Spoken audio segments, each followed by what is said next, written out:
Salut tout le monde, j'espère que vous allez bien, que vous passez des moments aussi détendus que possible. En ce jour de pleine lune, la pleine lune, Lion, Verseau, le soleil dans le Lion bien sûr et la lune dans le signe opposé et complémentaire du Verseau. Donc nous avons ce qu'on appelle une opposition entre le soleil et la lune. Particularité de cette pleine lune, c'est que la lune fait conjonction ici à Saturne et nous avons ici les deux planètes qui parlent de l'histoire de notre karma. Karma individuel qui bien sûr est inclus dans un karma collectif puisque nous ne sommes pas suspendus dans une dimension isolée d'autres individus, d'autres âmes. Nous sommes dans une dimension où nous agissons collectivement. Ce dont parle d'ailleurs le signe du Verseau, entre autres choses.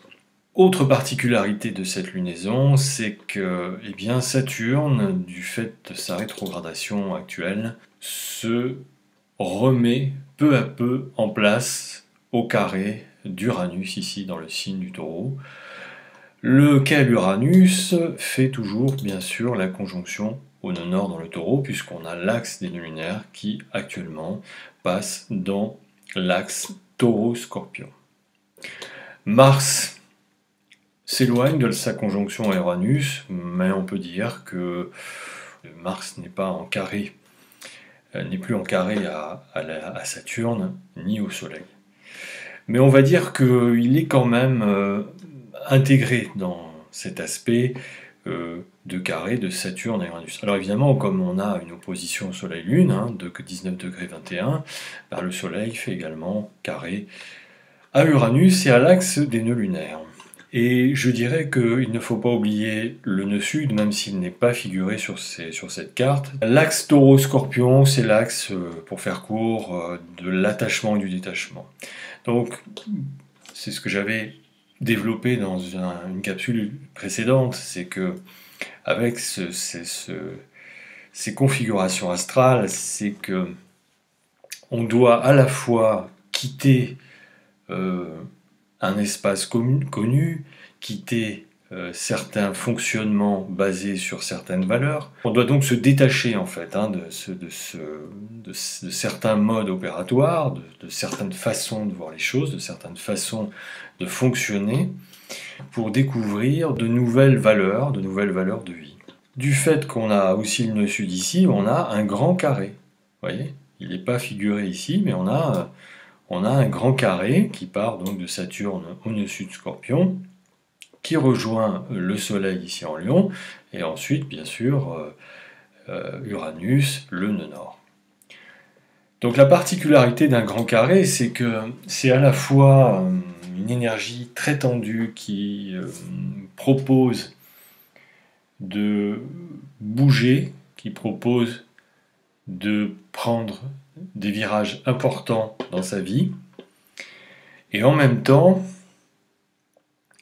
sans trop sortir du cadre.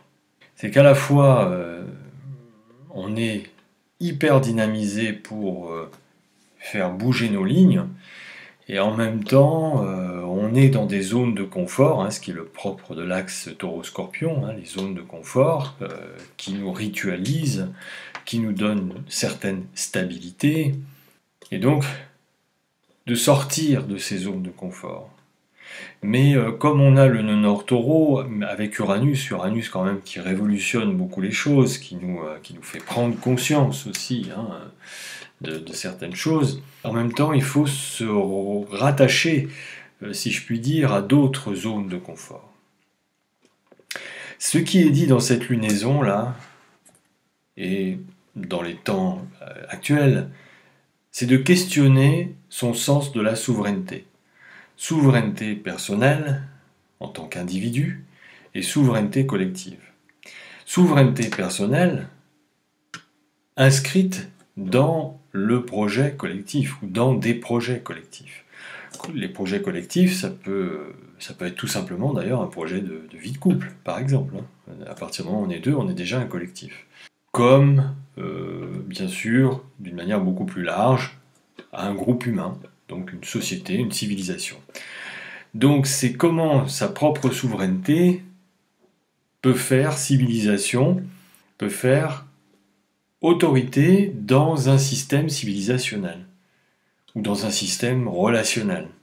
Parce qu'avec le Verseau, on est dans de la relation, ici. Donc comme on est dans une situation de carré, le carré c'est un virage à prendre. C'est une invitation, c'est une mise au défi de prendre ce virage. Donc ce n'est pas le virage en lui-même qui est un problème, d'ailleurs il n'y a pas de problème, il n'y a que des solutions qu'on n'a pas encore trouvées ou encore envisagées. C'est pas le virage qui est une difficulté en lui-même, le virage lui c'est juste le virage, qu'il soit à angle droit, en épingle à cheveux ou en lacet, c'est plutôt la manière dont on va aborder le virage qui est interrogée ici. Donc la mise au défi de notre capacité d'action et de réaction par rapport à ce virage à prendre. Le virage à prendre, je vous le dis, c'est le rapport à notre souveraineté, le rapport à la souveraineté d'une manière générale. Il est question bien sûr de souveraineté des peuples ici, et du rapport à la souveraineté des autorités de pouvoir, de ce qui fait autorité autour de soi. On peut parler d'autorité politique par exemple, mais pas que. Donc la souveraineté personnelle par rapport à la souveraineté des autorités. Autorités qui peuvent avoir certaines dérives autocratiques. On en a fait l'expérience ces derniers mois, même si ceci est peut-être discuté à bien des égards. En attendant, je ne parle pas de dictature, encore une fois, je parle d'autocratie, d'autorité qui impose un peu sa manière de voir les choses, sans qu'il y ait possibilité de discuter cette autorité. Bon, tout ceci là est quand même actuellement fortement interrogé, et il n'est plus question peut-être de se laisser justement imposer des normes, des règles, sans que la souveraineté de chacun, la souveraineté donc du peuple, des peuples, soit écoutée, consultée. Alors on peut retrouver bien sûr cette situation de rapport à la souveraineté, à sa souveraineté personnelle et à une souveraineté de certaines autorités dans bien des aspects de la vie de tous les jours. Ça peut être dans notre relation amoureuse, notre relation de couple, nos relations de travail, nos relations amicales, etc. etc. Les personnes qui sont bien sûr particulièrement concernées par ces aspects planétaires et par cette lunaison, les troisièmes décans Lion, les troisièmes décans Taureau, les troisièmes décans Verseau et les troisièmes décans Scorpion. Donc ce sont ces personnes qui sont nées dans cette période-là, ou qui ont des ascendants, descendants, milieu du ciel, fond du ciel, ou d'autres éléments zodiacaux majeurs, importants dans ces secteurs-là. Alors c'est assez étonnant parce qu'il y a des velléités de mouvements, de changements assez soudains, assez radicaux. Vous voyez là ici avec Uranus, conjonction de Nord, et Mars qui a fait sa conjonction, tout à coup on peut se transformer en bulldozer. En plus, bulldozer, en anglais, le mot boule signifie le bœuf, le taureau. Donc vous voyez, là, ici, on a un aspect effectivement bulldozer, avec Mars-Uranus, conjoint nœud nord dans le taureau. Mais en même temps, comme c'est le nœud nord, on est invité. Il y a des éléments de la vie, des circonstances de la vie qui effectivement nous appellent à aller vers ça, à bousculer, vous voyez, les choses qui étaient stables. Et en même temps, c'est difficile parce que le taureau n'aime pas du tout qu'on change ses habitudes, qu'on change ses rituels. Vous voyez, le taureau, c'est un peu... Ça me fait penser aux chats. Vous voyez, les chats sont très ritualisés dans leur manière de fonctionner, contrairement à ce qu'on pense. Hein, ils aiment bien que les choses soient à leur place, que les objets dans la maison ou dans le lieu où ils vivent soient à leur place. Et vous remarquerez que dès qu'on bouge un objet dans une maison, ou qu'on en rajoute un, ou qu'on refait complètement la maison ou l'appartement, le chat est complètement interpellé et parfois déboussolé. Déboussolé à tel point que certains chats changent de crèmerie, changent de maison dans un autre endroit où il a toujours ces mêmes repères et ces mêmes habitudes. Bah, c'est un peu ça le taureau. On aime bien sa tranquillité, on aime bien sa stabilité, ou en tout cas, on s'inscrit dans une démarche de stabilité.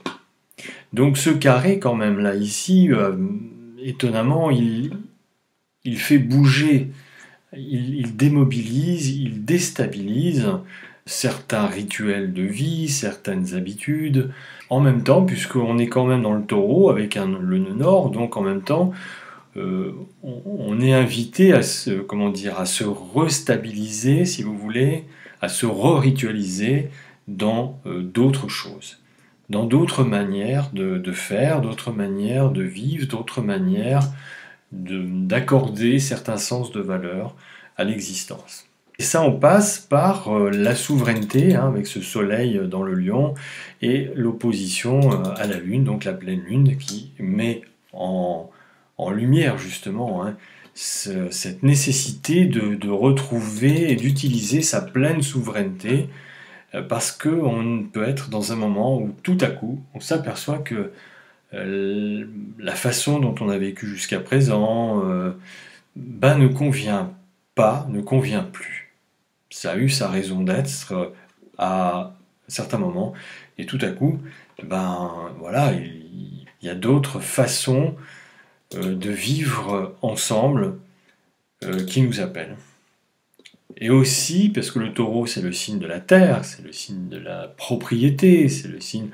Donc, ce sens-là de la propriété, ce sens vous voyez, comment dire, où on peut être possédé peut-être par des personnes, hein, il y a des personnes qui sont qui peuvent être très vampirisantes, ou soi-même, on a voulu peut-être posséder des personnes, ou des choses, des objets, de la matière. Tout à coup, ceci, toujours en lien avec cette nécessité de souveraineté, de retrouver sa souveraineté, ou de rendre la souveraineté aussi à l'autre ou aux autres, vous voyez, ça va dans les deux sens, eh bien cette notion-là s'impose en ce moment. Donc ça peut effectivement augurer des ruptures de relations, ou des changements de relations, ou en tout cas, quand je dis des ruptures, soit on rompt avec les personnes elles-mêmes, ou avec les objets, avec les choses, ou la matière qu'on pense posséder, ou dont on est dépendant, vous voyez, ou bien on réaménage en fait cette façon de voir les choses, c'est-à-dire que c'est plus possible.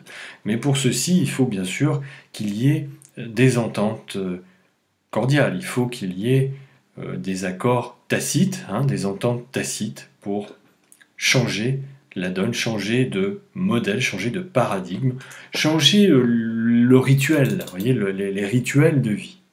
Et en même temps, on se réapproprie de nouveaux rituels.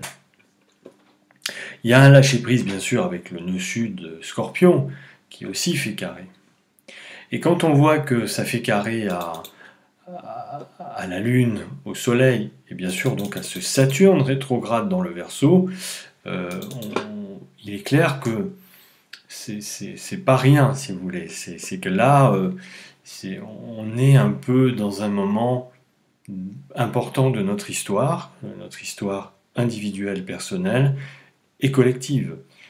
Parce que, en fait, de la façon dont on va tout à coup se réapproprier une nouvelle souveraineté personnelle, eh bien, va déteindre sur notre rapport au collectif, sur notre rapport à la relation au collectif, à la société, à ce qui peut faire société, à ce qui peut faire civilisation. Et donc, peut-être, vouloir vivre différemment, dans un autre lieu également. Alors le taureau, c'est quand même le signe de la nature, hein, donc le rapport ici à la nature, la conscience qui s'éveille à Dame Nature, donc le rapport à l'écologie, écologie de la vie en fait, entendu au sens large du terme, est très activée, bien entendu. Cette souveraineté qui se met en place, cette souveraineté, c'est-à-dire le moi-je, qui tout à coup réfute certaines façons d'être, certaines façons de faire, qui ont été pour lui jusqu'à présent valables, mais qui ne le sont plus désormais, parce que de toute façon, d'autres choses appellent, hein, c'est un autre appel ici avec le nord, et bien ce moi-je va redessiner également tout un nouveau chapitre de l'existence en lien avec d'autres personnes qui s'inscrivent également dans justement un autre moi-je. Hein, on retrouve une certaine souveraineté, on réfute certaines façons d'être, certaines façons de faire, et on se raccorde, on se rapproche, on se relie, on se rattache à d'autres systèmes de valeurs qui vont plus correspondre au prochain chapitre de vie qui se profile devant soi. Alors cette lunaison est quand même sous la gouverne, parce que comme ça fait carré à Uranus et Nord Taureau, et on voit que Vénus rentre justement ce jour de pleine lune dans le Lion. Donc cette histoire de souveraineté avec l'astéroïde Cérès est importante. En même temps, on a un grand carré dans des signes fixes. La particularité des signes fixes, c'est que, comme le nom l'indique, ils sont fixes et qu'ils ont du mal à bouger. Hein, on est dans une période actuelle où on sent bien que des changements majeurs se profilent, des changements majeurs sont importants. Reste à savoir dans quel domaine de changement majeur on s'inscrit. Et c'est ce qui fait qu'il y a un peu des valses hésitations et qu'il peut y avoir des résistances. C'est-à-dire que on sait qu'il faut changer, mais on a un peu comme la nostalgie de certaines choses de la vie qu'on mène actuellement ou qu'on menait jusqu'à présent, jusqu'au moment où effectivement il est arrivé une situation bouleversante et de changement. Alors évidemment, ça dépend de la nature des personnes, ça dépend de la nature du thème astral. Là, je parle uniquement dans le cadre de cette lunaison. Donc il y a quand même des résistances. Hein, c'est comme si on voulait s'accrocher à ce qu'il y a de bien, ou ce qu'il y avait de bien dans cette vie très ritualisée, dans ces zones de confort. Et d'ailleurs, finalement, il n'y a peut-être pas tout à jeter dans cette façon de vivre, dans ces manières de vivre. Donc il y a à la fois une libération, hein, parce que ça j'en ai parlé, hein, on est dans un contexte vraiment de libération, on est dans un contexte du fait de retrouver une certaine souveraineté, de se reconnecter à la souveraineté de soi et à certaines souverainetés très importantes. Tout à coup, on franchit un palier d'adultisation et d'autonomisation du soi véritable. Hein.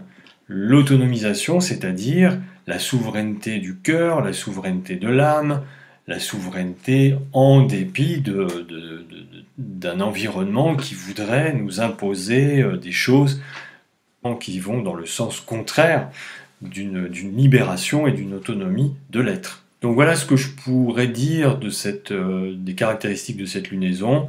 Voilà, je vous souhaite de passer une bonne fin de journée et puis profitez encore de cet été qui, c'est vrai, est quand même assez chaud dans tous les sens du terme. Mais profitez quand même parce que c'est la saison estivale et la saison estivale, c'est aussi un moment de pleine lumière, hein, de pleine conscience, de pleine clarté de sa météo personnelle et de la météo sociale et sociétale. Voilà. À très bientôt.